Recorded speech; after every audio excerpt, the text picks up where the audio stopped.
Yurtimiz bo'ylab keng miqyosda amalga oshirilayotgan Yashil makon umummilliy loyihasi doirasida bahorgi daraxt ekish mavsumi jadal sur'atlarda davom etmoqda. Ekologik barqarorlikni ta'minlashga qaratilgan ushbu ezgu ishga O'zbekiston Ekologik partiyasi ham faol hissa qo'shmoqda. Navbatdagi daraxt ekish tadbiri poytaxtimizdagi Milliy bog' hududida tashkil etildi. Daraxt ekish, atrof muhitni tozalash, kislorod miqdorini oshirish, shahar iqlimini mo'tadillashtirish hamda inson salomatligini asrashda muhim ahamiyatga ega. Ana shunday ezgu maqsadlarni ko'zlagan holda poytaxtimizdagi Milliy bog'da daraxt ekish aksiyasi bo'lib o'tdi. Tadbir O'zbekiston Ekologik partiyasi, Toshkent shahar kengashi, Chilonzor tuman hokimligi, Milliy bog' ma'muriyati hamkorligida o'tkazildi.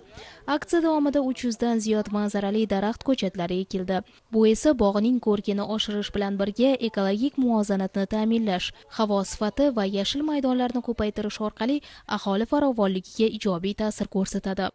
300 ga yaqin tub yangi daraxt olib keltirilgan. Bunda archa, pavloniya va manzarali daraxtlar ekish rejalashtirilgan. Mana ko'rib turganingizdek, bu bog'da juda ko'p yoshlar kelmoqda va bunaqa dam olish maskanlarida albatta yashillik zonalar ko'payishi lozim, chunki atmosfera havosini muhofaza qilishda, sof kislorod berishda har bitta inson, har bitta jamoa, har bitta tashkilot o'zini hissasini qo'shib kelishi lozimdir. Bunday tadbirlarning o'tkazilishi nafaqat bugungi kun uchun, balki kelajak avlod uchun ham sog'lom va barqaror ekologik muhitni shakllantirishga xizmat qiladi.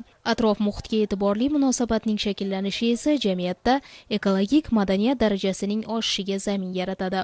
Ma'lumot o'rnida aytib o'tish joizki, Yashil makon umummilliy loyihasining bahorgi daraxt ekish mavsumi doirasida poytaxtimizda 601 tup daraxt va buta ko'chatlarni ekish rejalashtirilgan bo'lib, bugungi kunda esa ushbu loyiha 106% ko'rsatkich bilan 638 ming tup ko'chatlar ekildi. Munizxon Majidova